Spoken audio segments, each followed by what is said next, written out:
Hi guys, good morning. So, i-demo ko po sa inyo ngayon yung update ng ating bagong portal. So, ano yung changes ng ating portal? Kinonvert na natin into raw JavaScript. So, basically, halos lahat na ng phone kaya ng masupport nun. Saka at the same time, may nilagay akong features na nagsisave ng ating code. So, para hindi na tayo mag-screenshot kasi usually yung mga bagong phones nagbabago yung MAC address. So, hindi na tayo problema sa magbabago ng MAC address or yung pag nawala yung generated na code. So, yun. Demo muna natin. So, yun. Test natin sa phone. Sa Wi-Fi. Tapos, sa i-load sa Wi-Fi.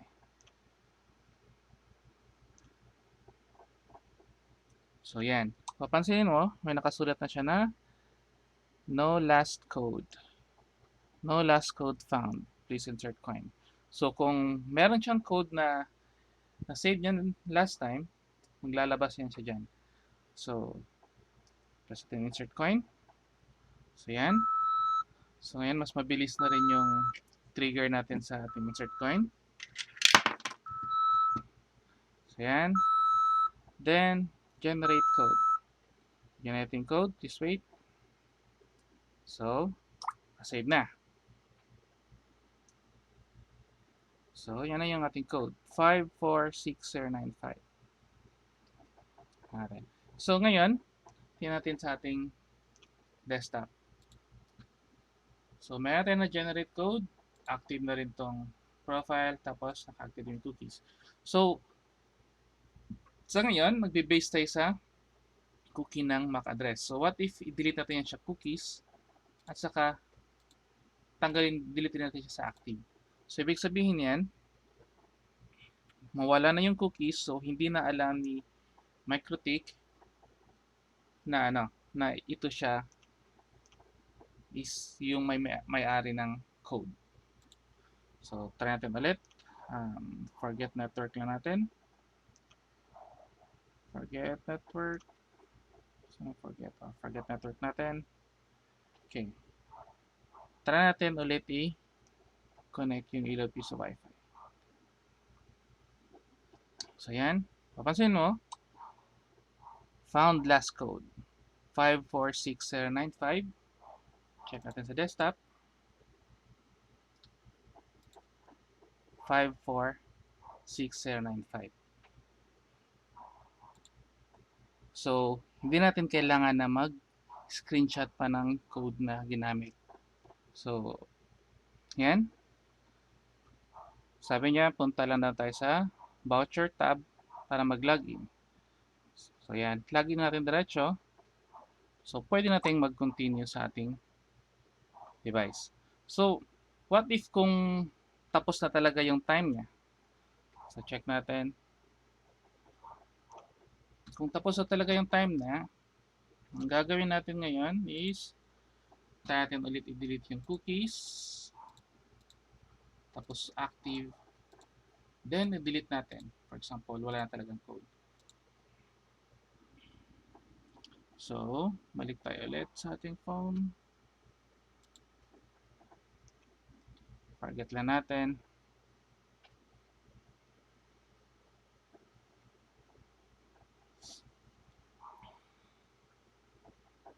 So, andito pa rin yung last na code. Last na code niyan. Pero, pag i-login na natin siya, hindi lang clear yung magiging siyang code already expired. So, please insert coin. So, insert tayo ulit ng coin. Arclem Vendo. Yan. So, natin siya. Then, generate code tayo ulit. So, please wait. So, login na. So, test natin yung itong extend time. So, ngayon, nag-work na rin yung extend time ng maayos. Insert coin. So, insert coin ulit. 1 hour and 30 plus 1 hour and 30, dapat halos maging 3 hours to siya. Generate code. So, nasa 2.59, 38 seconds. So, yan. Ayan. Meron pang additional feature naman yung ating portal is yung kung, for example, na-refresh natin yung na-refresh natin yung habang naghuhulog tayo, either naputol tayo or for some reason, na-refresh natin. So, try ito ulit.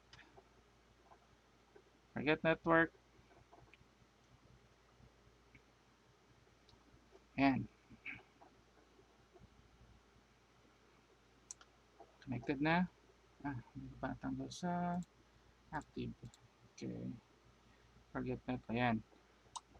So, insert coin tayo. Tapos, nag-insert ako ng coin.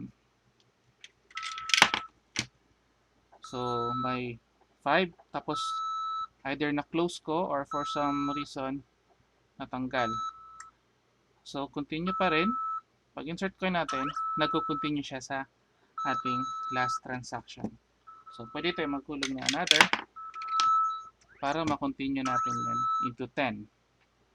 So, kung na-refresh nyo man or for some reason naputol or na-X or whatever, pwede natin ma-continue yung transaction. At the same time, makaka-generate pa rin siya ng code. So, okay. So, yun yung next na feature natin doon. So, pag naputol or na-refresh or whatever, for some reason, pwede pa natin i-continue yung transaction. So, paano naman sa mga old phones like dito? So, yung checking ng last code is hindi nag-work sa iPhone 4.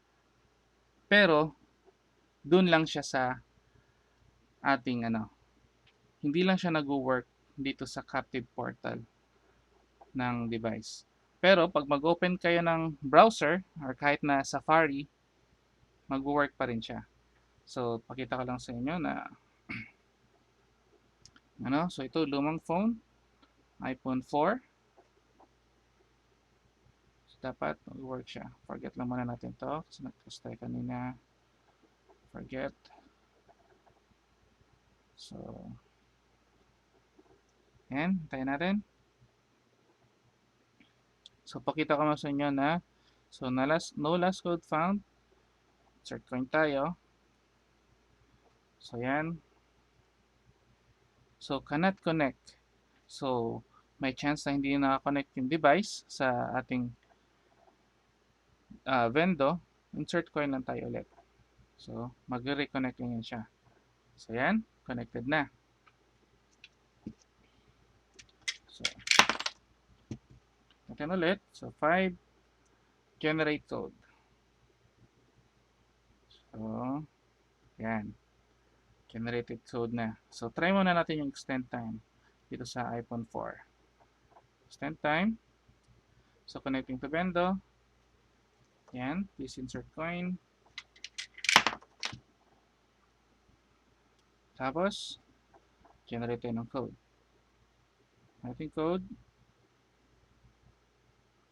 Time now extended. So, nagiging 2.59 na. So, done. So, tayo natin i-delete yung cookies naman ito. So, delete natin lahat ng cookies para sure. Active. Yan.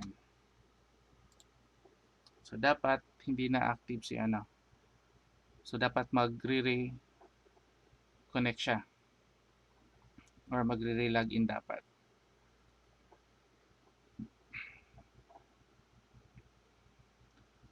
So, dito, no last code found. Kasi hindi supported yung sa browser ng captive portal sa iOS. Pero, pag nag-login tayo, use without internet tayo. Pero pag nag-insert coin tayo, gamit yung Safari, so insert coin tayo, so makikita niya actually yung last code. Pero itong last code na to, is ito yung sa kanina pa. So, insert coin lang tayo. Let.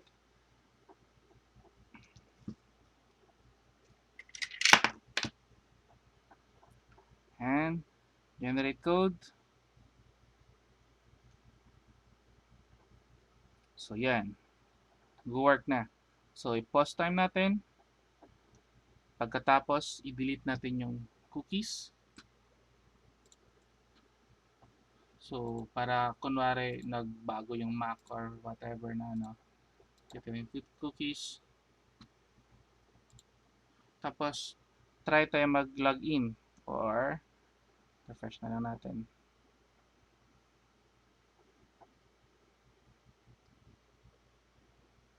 So, yan. Found code 546605. So, check natin sa ating users. So, andito yun siya. So, try natin login. Yan. So, no more screenshots. Tsaka copy ng code. So, working na siya sa lahat ng phone. So, may mga captive portal lang tayo na luma. So, kailangan lang natin na gamitin yung either Chrome or Safari na ano. So, yun guys. So, same pa rin. Pati yung ano, pwede pa natin siyang extend. So, yung sa extend naman pala, for example, naghulog ako ng 5. So, nag-trigger yung 5. For example, na-refresh ko. So, naputol yung session ko. So, naputol yung session. Putol yung session. Insert ulit ako. So, may continue transaction siya. Last na 5. So, dagdagan natin siya ng ano, another 5 para makita natin na nag-continue yung transaction or yung session. Yan. So, for 3 hours, dapat mag-extend na to siya. So, 4 hours and 30 minutes.